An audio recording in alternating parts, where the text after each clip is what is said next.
What's good, everybody? Welcome into the Midstate 48, brought to you by 615 Preps. Chris Brooks alongside Tom Duggan and Scott Burton. We have hit the semifinals for Division One, and that can only mean one thing: Black Friday football. Oh, yeah. Yeah. Better Well, Black first- Friday shopping, I will say. I Much agree. better. I agree. Yeah. Can I just point one thing out, though? All right, go ahead. I mean, we had our hoodie day. Now, look at all of us now. All of us growing out for No Shade November. We look like a cover band for ZZ Top. Well, Well, this is hold as good as it gets beard-wise for me, Well, by the way. it's playoff season. As is tradition in the NHL, you grow your beard out. So I just carried over football season. This is it's going to go until the Blue Cross Bowl's over. So Yep, you get what you get with it. that's right, man. Get a haircut 3 times a year, so it doesn't really matter. I wish I not. could use a haircut 3 times a year. I'm thankful to have hair. Okay, but the pattern in my family does not benefit me. So the older I get, the more scared I get if I'm going to lose it. So I keep it as long as I can. Yeah, it's a good thing that you can't see my hands right now. Well, I don't want to see your hands, Scott. We're just going to leave it at that. It's a family show. It's all for the kids. We try to keep it G-rated around here. What are we talking about? All right, let's get in before it gets off the rails too much. We are into the Division One semifinals, and that means we already know some of the teams who are going to be in Chattanooga next week. In fact, because Division Two had their semifinals last week, why don't we just get to look at these brackets and see how these things have shaped out? First off, Class A. And we get a rematch of that Week 11 Classic between DCA and Nashville Christian that ended up 7-3. These two teams will hope to get a little more scoring done in Chattanooga on December 2nd as they look for a state title. Both these teams haven't been to the Blue Cross Bowl in a few years, but doesn't mean they're not hungry. No, we talked about this earlier in the year, guys, and we were expecting this to be the matchup. And I'm glad that it didn't disappoint. Defensively, I mean, these two teams have been outstanding. They were again in the semifinals. National Christian holding Middle Tennessee Christian to 7 points. DCA holding USJ to 14 and beating them by 28. I think it's one of the more surprising scores, too, that was a 42-14 game from DCA. I think they were out to prove a point that, USJ was a threat, but DCA is the favorite. Yeah. Yeah, both teams, kind of sailed in. So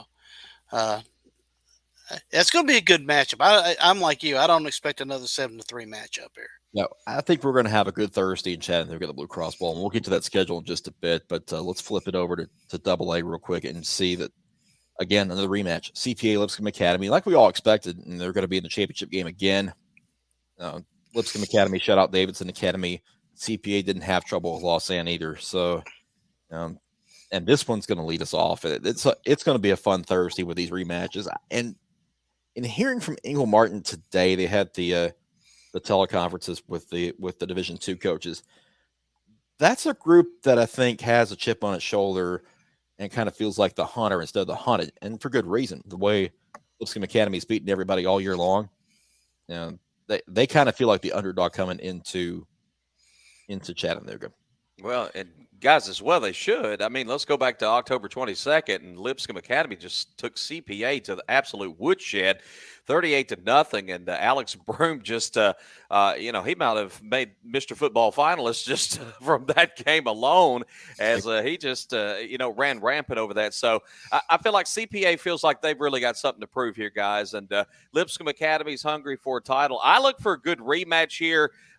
CPA can't afford to get behind like they did in that first meeting, and I don't think they will this time. No, spoiler alert, we do have the Mr. Football Finalists in tonight, so we'll get to listen to you in just a bit. I just gave away one. Look, CPA, for the first time, they are considered the underdog, so the pressure is not on them. No. The pressure is all on Lipscomb Academy now.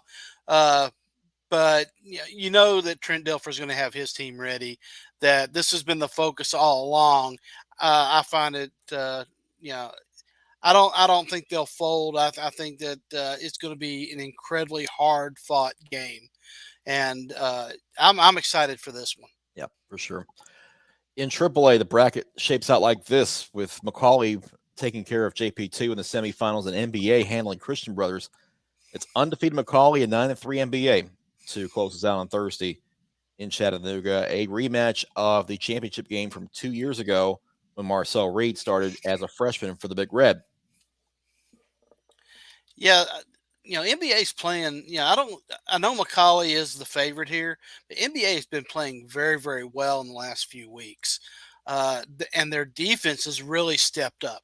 So, McCallie's got, they've got an outstanding quarterback.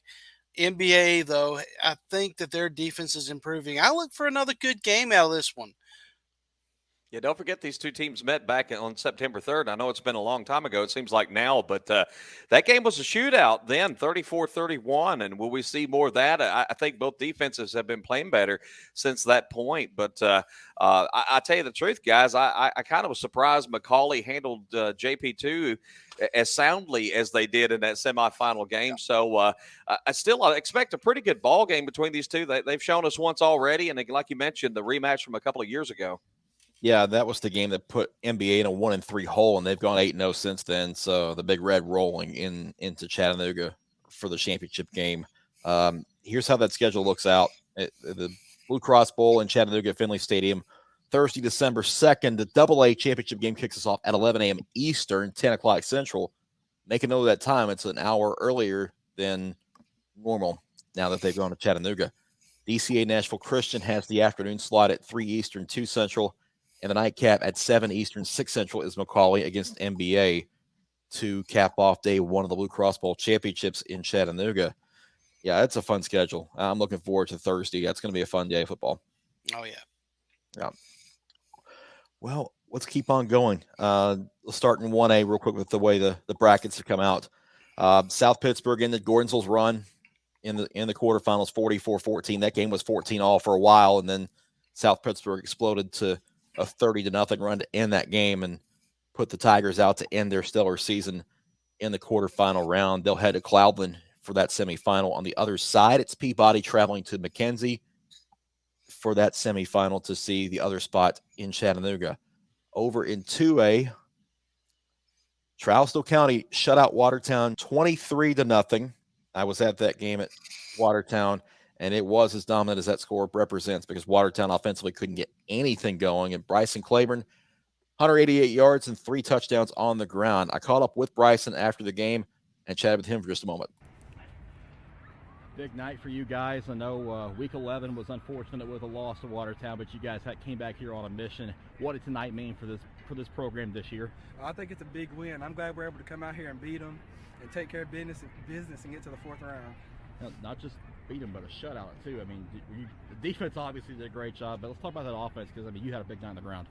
Yeah, I think our O-line blocked good, and we executed our plays, and we did what we needed to do. Trousdale County back in the semifinals again. It's been a few years since y'all have gotten to state, so what's needed now for you guys to get to Chattanooga and play that goal ball? We just need to keep rolling off this big win and not overlook whoever we got to play in the 4th round. You go without the sleeves tonight. You know it's cold, but how you feeling personally? I'm feeling good. All right. You love playing this weather, don't you? Yes, I love it. All right. Congratulations, Bryson. Appreciate that. That's a group that is having a lot of fun and playing really good ball right now, and you could just see by the smile on Bryson Claiborne's face, they felt good about that one. Well, they should have. They got the payback, and the curse is alive and well. Yep, 4 in a row for Trousdale County over Watertown at Watertown in the quarterfinal round. It's something about that particular round that's been a nightmare for Watertown. But notice the difference between Bryson Claiborne, who wasn't wearing sleeves, and head coach Blake Satterfield, who's a little more bundled up. Well, it looks like this team may have a chip on its shoulder. They certainly played like it tonight. For sure. I think you go back 3 weeks ago, and Watertown, they got our number. You know what I'm saying? We played a bad ball game, and it was still 21-20 going into the 4th quarter. We still had a lead, and we kind of looked at that and said, look, if we just don't play bad, and we're the most physical team on the field, and you leave no doubt about that, things will take care of itself. And I think tonight our kids, they've just gelled at the right time. You go back to 3 weeks ago against them, and then a lot of people had doubts about them. They kind of tossed them, to the curb and everything, and I think they've responded. They've been real professional about it, and they didn't listen to the noise, and they've done a heck of a job. I know the defense didn't need any help tonight, but when you get Watertown coming out on its first 2 drives, false start at the beginning of a series, yes, sir, that's just got to give a little more energy to them, doesn't it? For sure, for sure. I think that anytime you can, they start for the 1st and 15 sometimes, right there. Anytime you can get them behind the sticks as an offensive coordinator, that makes it very difficult. And I thought our defense tonight, since Megs, even Tyner, we've just come out, like you said, with a chip on our shoulder, and we've played just really good football, and we got to continue to do that. Last week I told them against Meigs County, we go up there and I think we beat them, it was 16-8, but those seniors had only lost 4 ball games their whole career, and they had never lost on their home field since 2017, and that was a really big win. That was probably my biggest win as a coach, and I told them enjoy it on the ride home, but don't let that be your biggest playoff win. And then tonight I told them enjoy it, go see your family, give them hugs, give them kisses and everything, but let's come back in on Sunday and let's get our minds right. Practicing on Thanksgiving is becoming a tradition for you guys. Right. It's always got to be special to be able to do that and get to the 4th round at least. Yes, sir. I think that as a head coach, I've never made it past the quarterfinals. But, in 18, I was a defensive coordinator and went to the state championship game. So I've never coached. It's funny, my wife, I talked to her this week, and I said, I'm not going to know what to do with myself if we lose. We can't lose this week because I've never had this Thanksgiving week free, not been busy. And we have a child on the way, and she was like, I can think of a lot of things to do for you right now. And I said, well, let's not get there. So at least I bought myself another week right now of stuff around the house. But other than that, I'm proud of these kids. They haven't listened to the noise, and I told them just, be thankful. It's Thanksgiving weekend. Be thankful to be playing football at this time. Be thankful to be healthy, and be thankful for a chance to compete for a state championship next week. The due date close. I mean, we're looking at a situation where you might have to. Well, it's her due date's January the 3rd. I coach softball too, so we had to plan it between football and softball season. So it worked out pretty well.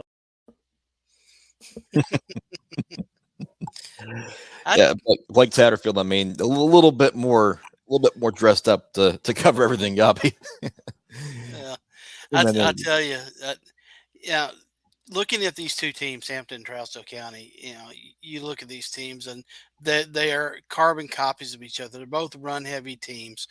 Both have size up front. It's going to be a heavyweight bout. This is a Hampton team that shut down Pigeon Forge running game. They shut down Seth Birchfield at Cloudland below his average. I think this is going to be a slugfest. But it does bring up a mystery. Maybe you guys can answer it. How in the heck did Harpeth hang 34 or hang that many points? What was it, 24 points on Trousdale County? Guys, I just think this is a different Trousdale County is playing right now. Actually, I had somebody ask me over the weekend if I thought Trousdale County just did this to Watertown on purpose every year, losing the regular season just to beat them in the playoffs. I think it's the case that Trousdale County knows when it's time to really hit that second gear, and they're hitting it right now, guys. 23-0. Yeah, I thought they would probably beat Watertown over the weekend. I didn't see that coming. That defense played a stout football game. Chris, you saw it firsthand, I know, but I just don't think this is the same Trousdale County we saw in the regular season. No, I agree. It's definitely a focus group right now.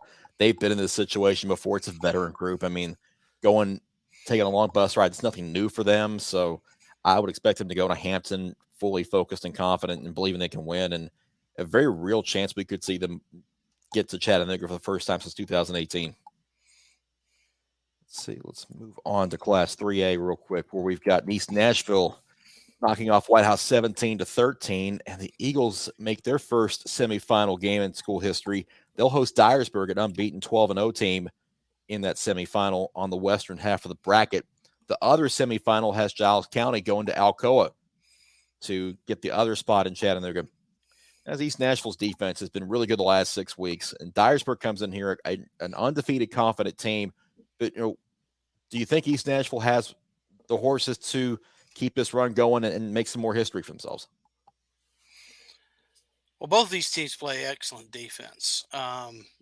That's a given. The question is going to be, can East Nashville can they get going, get out in front, and not turn the ball over? Because Dyer County is really, really, opportunistic, and they're a big play offense. I believe last week, Dontavius Vaughn actually had 3 big runs that really put them up over Covington. So, East Nashville can win this game, but they're going to have to play clean ball. They're going to have to control the clock. Amarian Ford is going to have to be able to control the tempo of the offense. And if they can do that, at home, East Nashville very, very well could win this game. It just, but Dyersburg is going to be a tough out for them. Guys, I tell you what I like about East Nashville is they're battle tested. When you look at the 4 losses they've had, they've been against really good, bigger schools. I mean, they've played an elite schedule this year, and that's what I like about them, and the fact that they have been playing good defense here lately.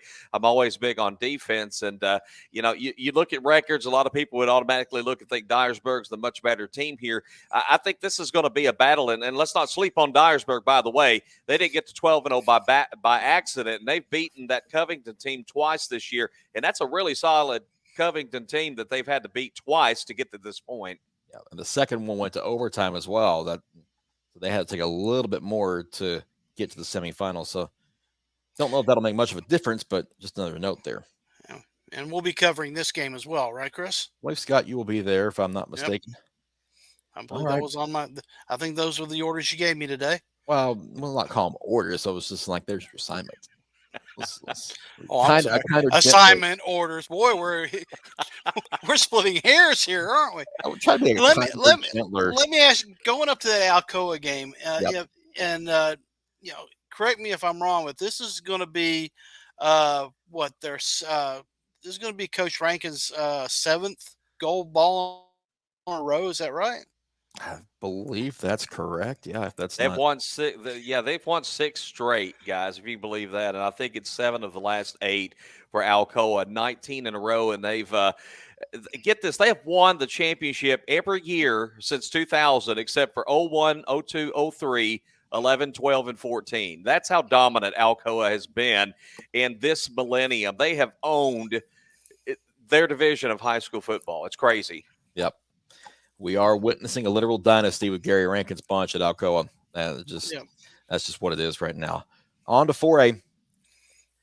Pearl Cone season cut short by Tullahoma after a second loss at Tullahoma, 21-7. That sets up an unbeaten matchup with Tullahoma and Haywood in that semifinal, both teams 13-0. On the other half, Upperman knocked out Red Bank 42-28. The 12-1 Bees are going to Elizabethton, who knocked off Greenville.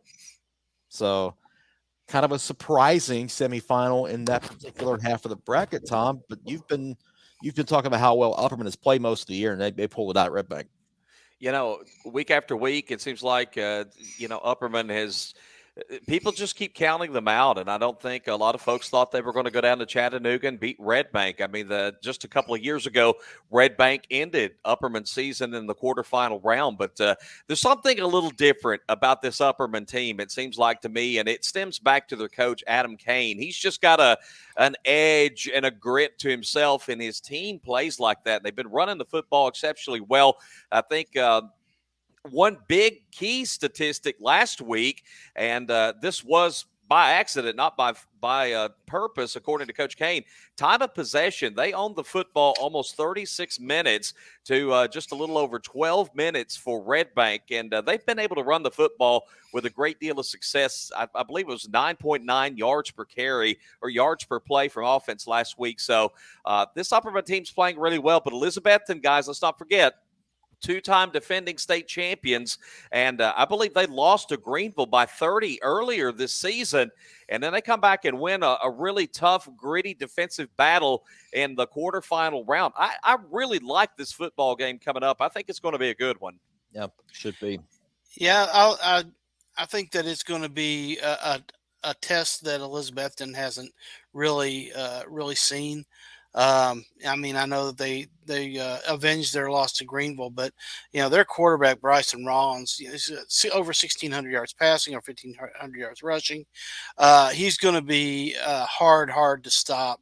I think Upperman can do this, but Elizabethton to me right now is just playing. They're back where they're back where they belong, and they weren't used to going in there not as the number 1 seed. Yeah, so they may have a little bit of chip on their shoulder as well. Yep. The 5A bracket, Page is our last team standing locally after knocking off Green Hill 31-14. Excuse me. Henry County 23-0 over Springfield. Sets up Henry County and Page in the semifinal.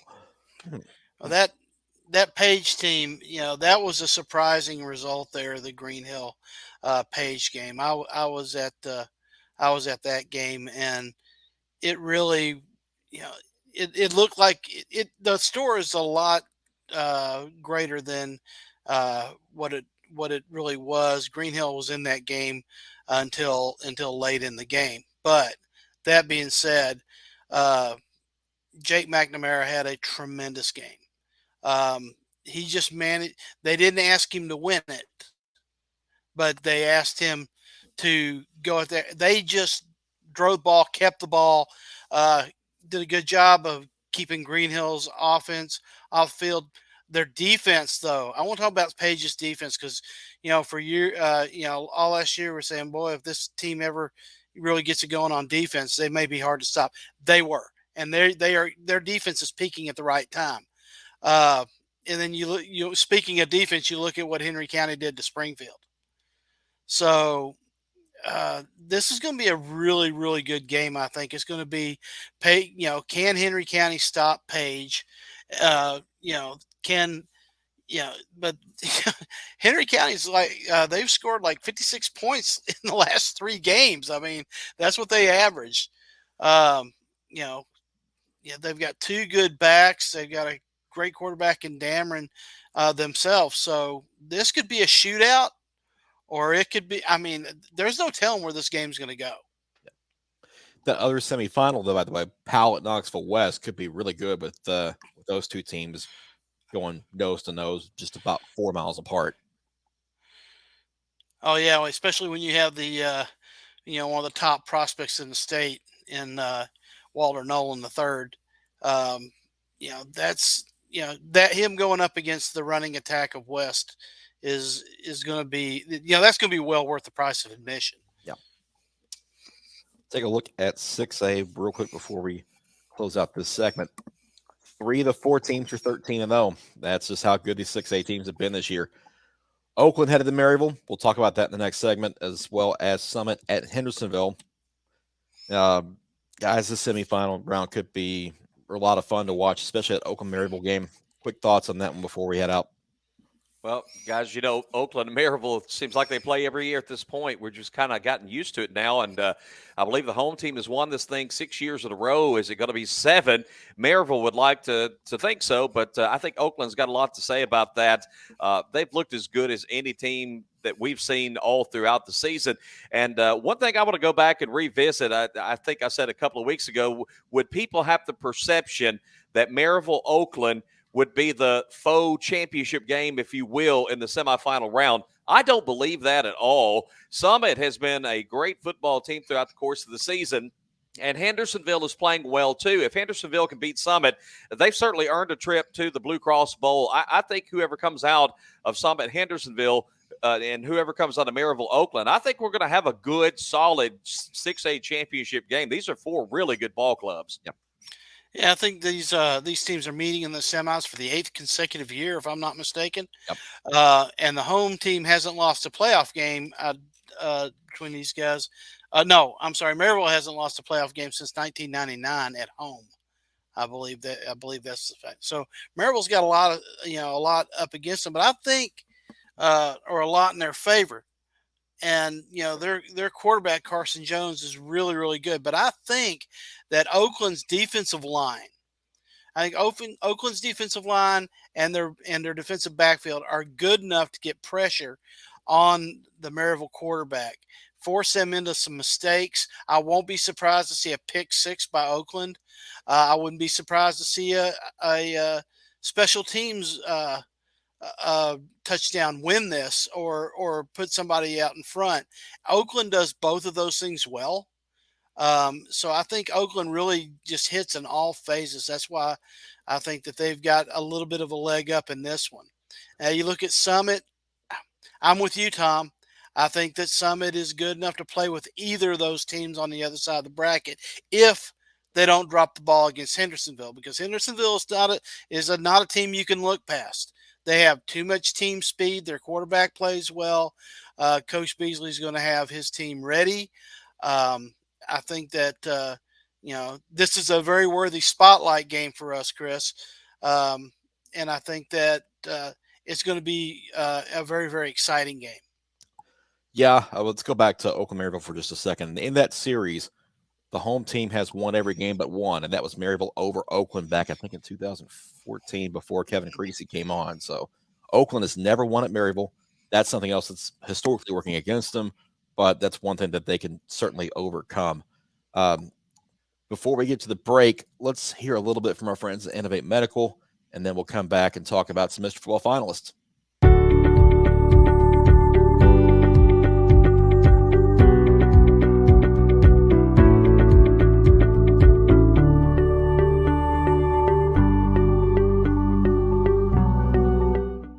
The Tennessee Titans Mr. Football Awards finalists were announced Tuesday evening, and we have got that list for you right here. Let's start in Class 1A.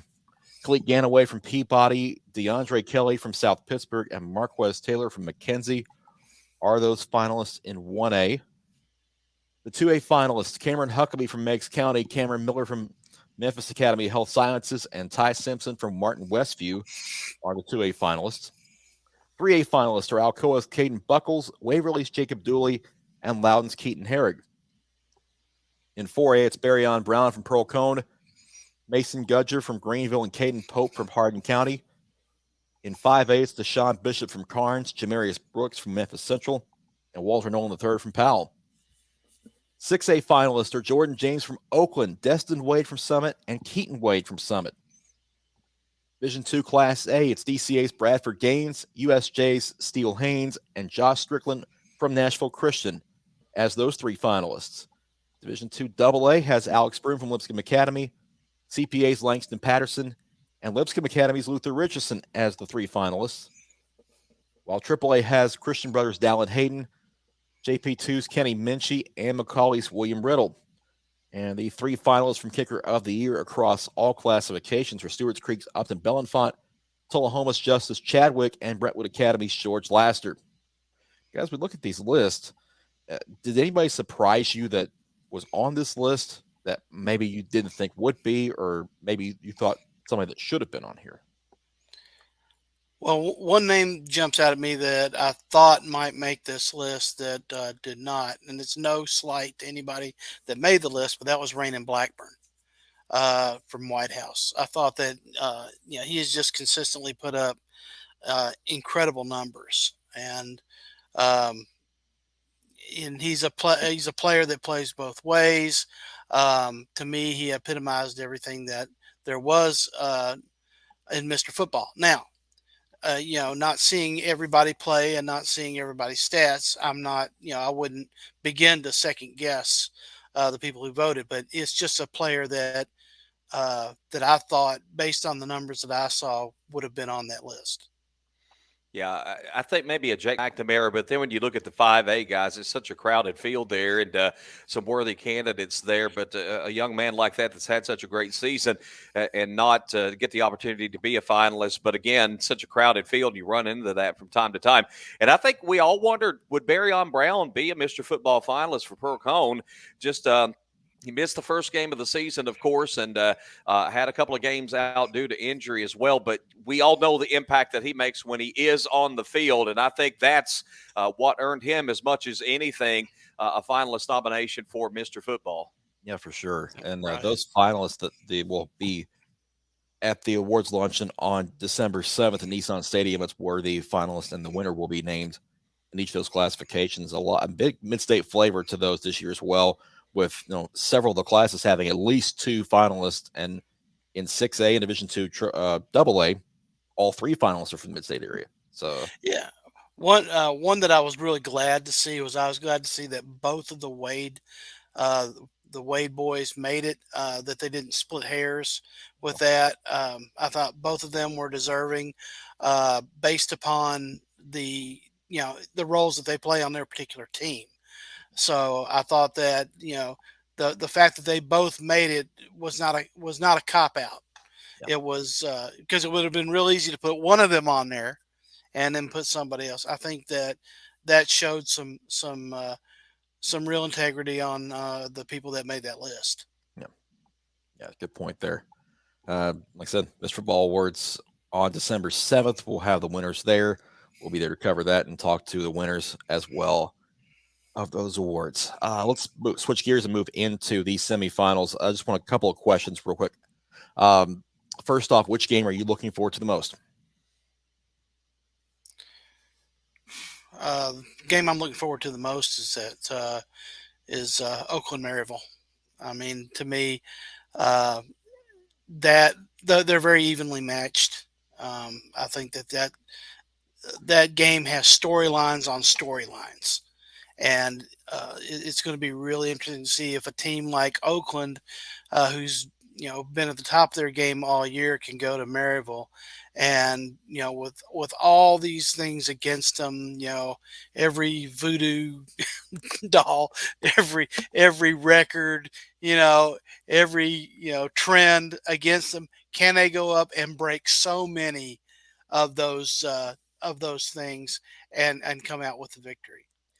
Guys, I think for me, it's Henry County at Page. And just because Henry County's been an amazing story this year, we've talked all year long about, they got off to the rough start, but that game against Springfield in the regular season seemed to be the turning point for them.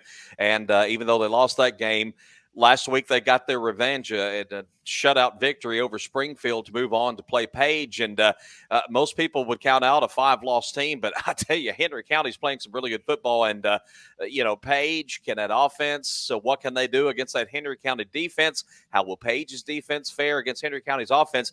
To me, this is a very intriguing matchup, both on paper, and I think it will be once it gets on the field as well.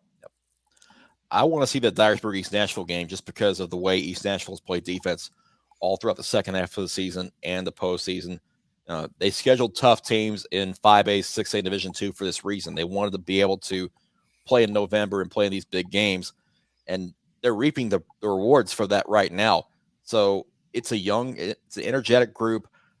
Can they kind of calm those nerves early on, settle down and play their game, knowing what's ahead of them and what they can potentially accomplish for Metro Nashville? That's what I'm looking forward to. Well, I've got a question for you guys, just off the top of my head. We talked, Chris, I think you covered this earlier in the week in one of your articles, but the travel schedule, Trousdale County having to drive, take a bus all the way on the other side of Johnson City, Dyersburg having to drive all the way from Dyersburg into Nashville. Those are 4-hour drives. Do they have an effect on the games, do you think? I don't think so. And the reason why is because they're not in school on Friday. They're going to be out. They're going to have a full day of just, they make a whole day of it. They go very, very early on charter buses. They go eat lunch or breakfast or whatever. They'll have a meal together. They'll find a place to go through a quick walkthrough on the way there. And they're ready to go by the time they get to the field. I don't think it's as much of an effect as some people think, just because you don't have the distractions of being in school. It's a little bit different. You're more comfortable on those charter buses too. If you're having to take a yellow school bus, it's a big difference. I see what you're saying there, Chris, and I'll agree to an extent. But I'm going to go back to a coach that I actually talked to again last week in Upperman's, Adam Kane, and they're going up to Elizabethton, and you're looking at about 3.5, 4-hour bus ride for them. And I don't know what they settled on doing. I know they were going to look for some charter buses, but he had even talked about the possibility of taking the team up the night before, which of course is Thanksgiving night, but just to have them there and have them rested. And he was quite concerned about the length of the trip. So I think I know what you're saying, and especially with there not being school on Friday, I think that does benefit the teams traveling a little bit more. But let's all be real. We've all traveled. I know we're not 18-year-old kids anymore, and it's not as much wear and tear on the old body. But riding for a while sort of gives you a little bit of lag there, and I think it does have a little bit of effect. Yeah, I would put stock in that a lot. I mean, Yeah, they're stocking that for sure. But these are 17, 18-year-old kids. There's energy there. They get off the bus, they're ready to go. There's probably an abundance of energy that builds up on the bus. I think it benefits the home team more in the first quarter. Now, once that road team settles down a little bit, play ball. Yeah.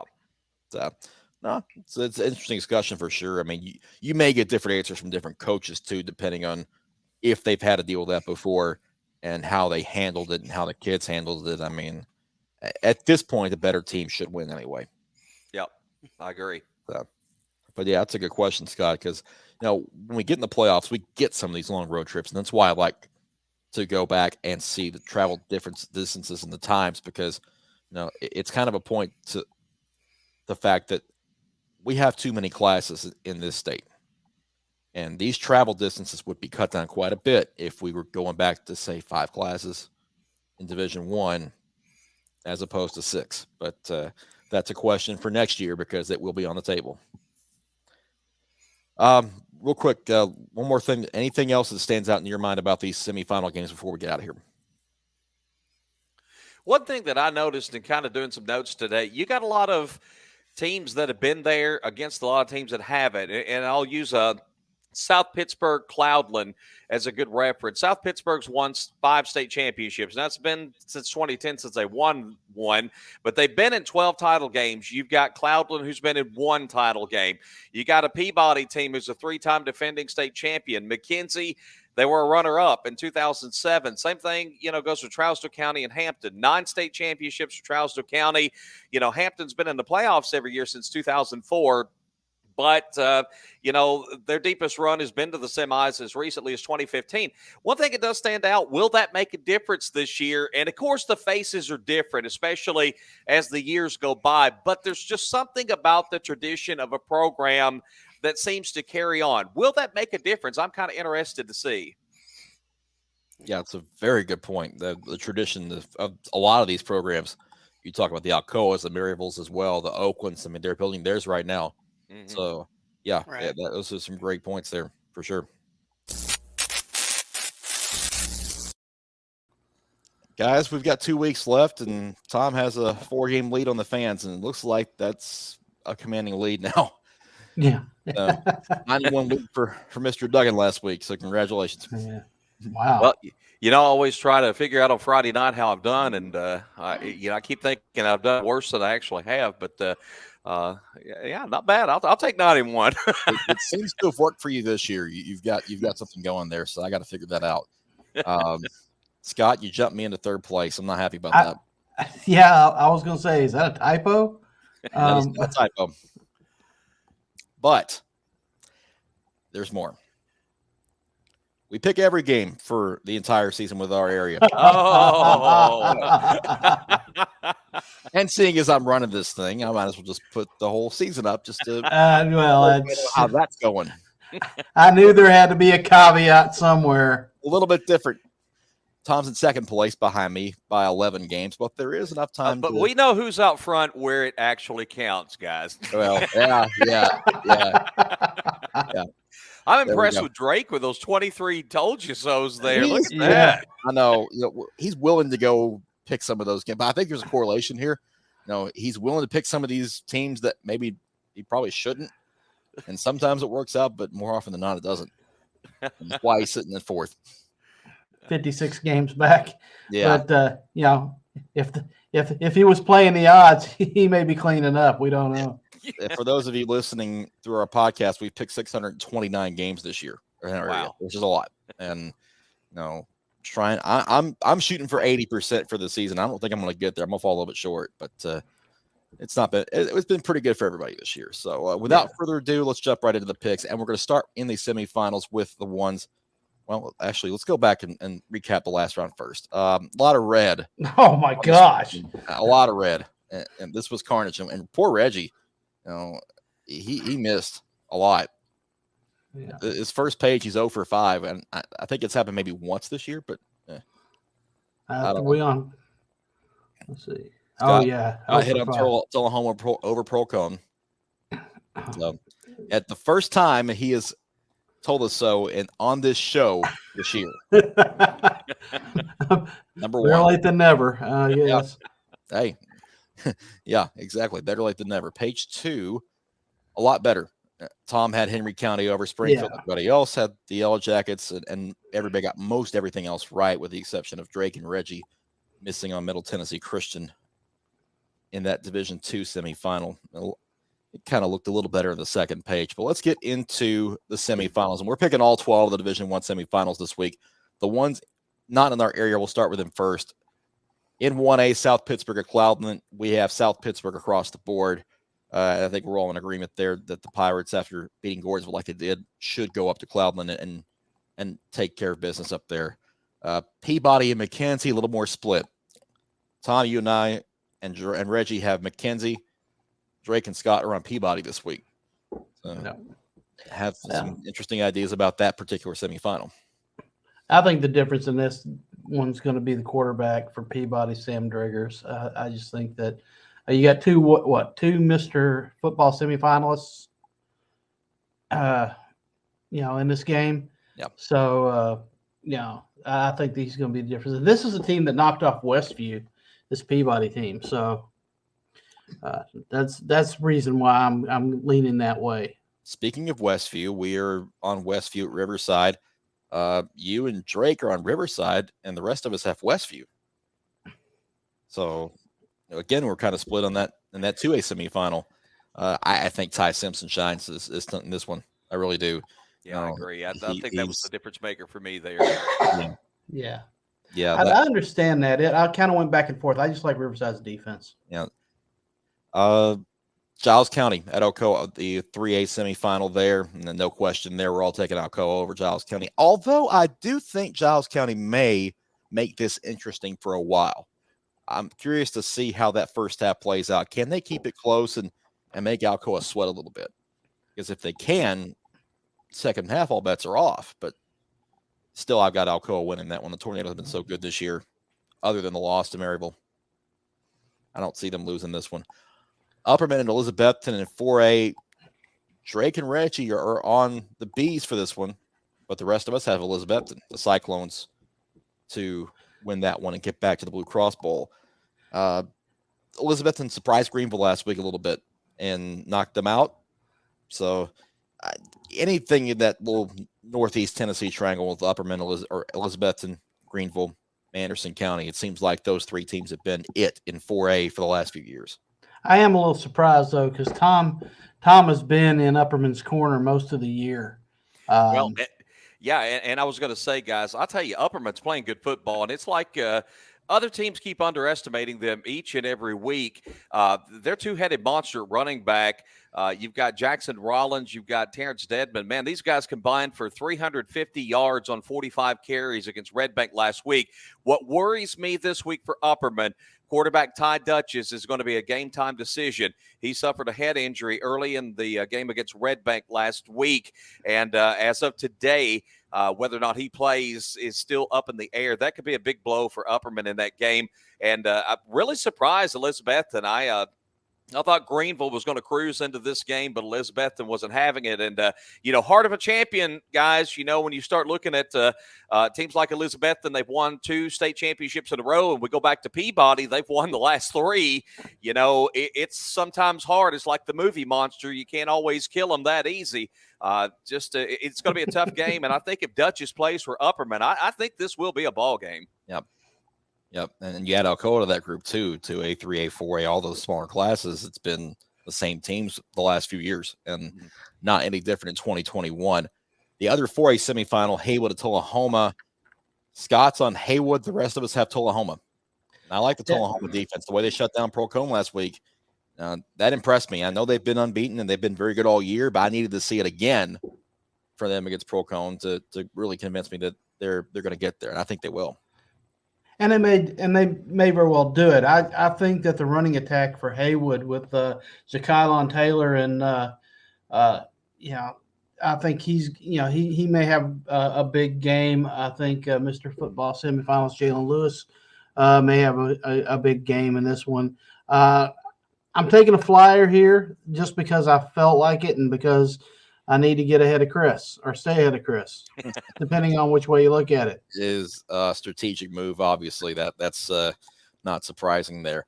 On to the second page where we finish up our out-of-area games. Powell at Knoxville West. We're a Powell across the board. I think Walter Nolan being a big reason why. But on both sides of the ball, too, not just defensively. He scored a touchdown last week out of the big man of the backfield formation. And if they're willing to give him carries on the goal line, look out. Yeah, that's why I agree with you. That's why I went that way as well. All right, let's get into our games for this week. Starting in 2A, Trousdale County at Hampton. As you can see on the screen, Trousdale County fans, well, I learned my lesson after last week. So I am going with the Yellow Jackets at Hampton. I don't care that it's a 274-mile bus ride. They have figured out a way to get it done on the road, at home, doesn't really matter. I mean, they avenged their one loss to Watertown. This team has a chip on its shoulder.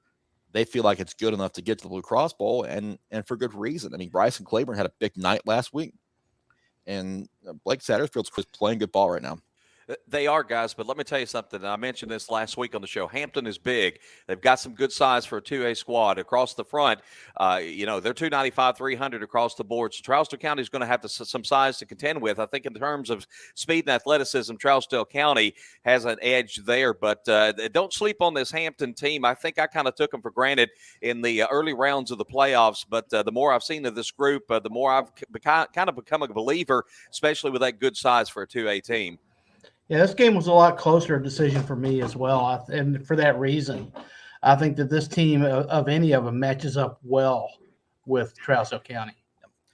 Dyersburg at East Nashville in 3A. It's East Nashville's first time at this level, and Dyersburg's coming in on a bit of a heater, but the Eagles defensively have been rock solid for the second half of the season. I mean, they gave up a few numbers to some higher classification teams, but as far as their class goes and teams that they know they can beat, they've done the job, and this seems like that kind of situation again.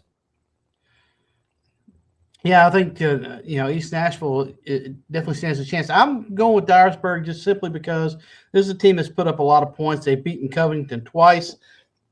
Dontavius Vaughn is a big play back. I think that they've had 5 shutouts in 11 games. They've beaten 2 5A schools. I think this team is on a mission right now.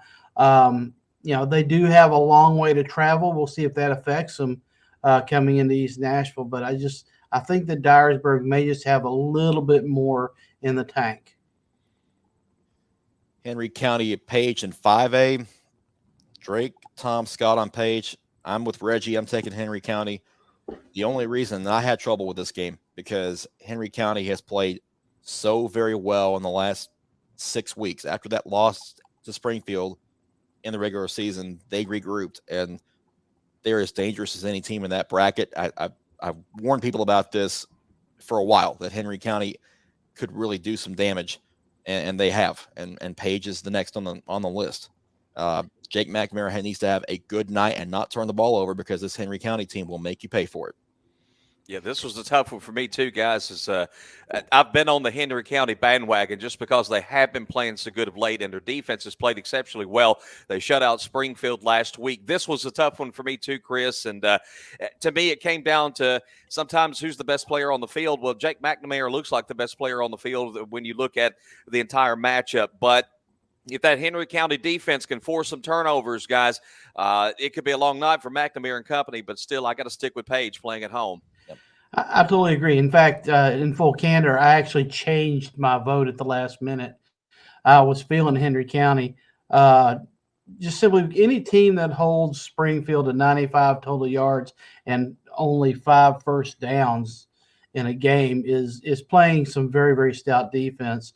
And I also know that Page has got had some problems hanging onto the ball, and that really worried me. But going back to what you said, Tom, Jake McNamara is the X factor here, and I think that he does he throws the ball to all sides of the field, so you can't just focus on the deep ball. He utilizes the middle as much as any quarterback that I've seen at this level. He's fearless to throw it across, and he can run. He showed that last week. So, yeah, I think McNamara is the X factor in this game.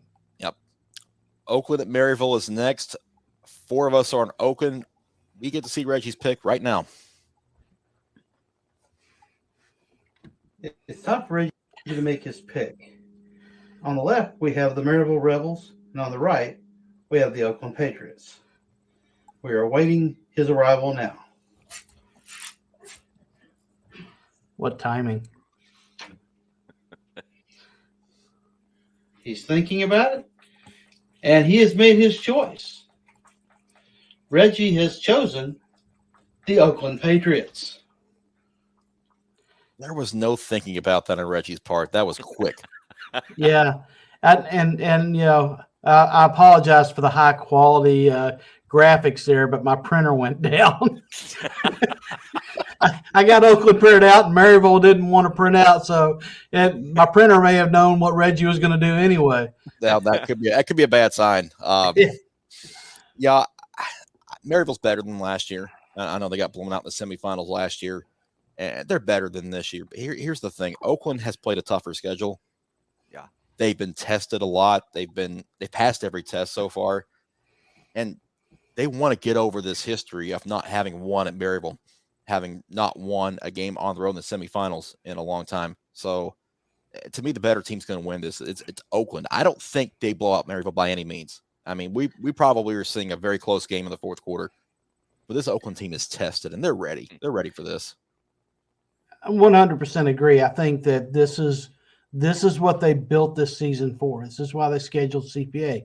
This is why they brought in Lipscomb Academy midway through the season. You know, there wasn't any late swoon where they played some weaker opponents and went into the playoffs kind of limping. They geared up for this, and I think that this is the year that you know, I know that the home team has only lost once, and that was like in 2014. So I think that, you know, that they're going to do a good job. They're going to go in there and pull this one out. Last but not least, our spotlight game of the week summit at Hendersonville in the other 6A semifinal. Hendersonville has a job trying to stop the Wade brothers and Brady Pierce for that matter. And we don't think that's going to happen as far as our picks are concerned. Reggie now wants Hendersonville. He's taking the Commandos to win, but as far as we're concerned, we're all in Spartans. Yeah, I mean, honestly, Chris, you know, when you look at this game, I just think that Summit has too many weapons, and it seems like the interesting thing about Summit is that they're really utilizing Brady Pierce more, and that you know, that means that's just another weapon that they've always had, but now that's somebody else you have to account for now. I think that there's just so many weapons on that Summit side. And while there is speed on Hendersonville, I love Ellis. I just think that there is speed to burn on the Summit defensive side as well. I am issuing a bit of a warning in the first half, though. Watch Hendersonville try to get out fast because teams that have gotten behind Summit have stayed behind. If you can get out in front of Summit and make them do some things that they haven't necessarily needed to do, it may be a different ball game. So Hendersonville's probably going to want to take the ball first, go pound it down the field and try to score early and get a lead because they can play better against this team with a lead than they can trying to come from behind. I think it's more like the Ravenwood game was last week. It's probably close for a while, but Summit has the horses to put it away in the second half, in my opinion. Yeah. That's all for who you got, and we have time real quick for one last word from everybody. Let's go.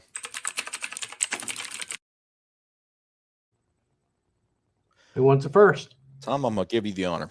All right. Well, it being Thanksgiving this week, I just want to say how thankful I am. So many things that we are blessed with, and I think we take for granted a lot. And it's kind of ironic that Veterans Day comes in the same month as Thanksgiving, as we should be so very thankful for our veterans, not just one day a year, but for each and every day. I'm thankful, of course, to live in the greatest country on earth, and thankful to be able to cover sports, and especially sport and football that I love so much. And to me, nothing is better than high school football down to its purest form. It's always a lot of fun, and just thankful to be part of the show this year, guys.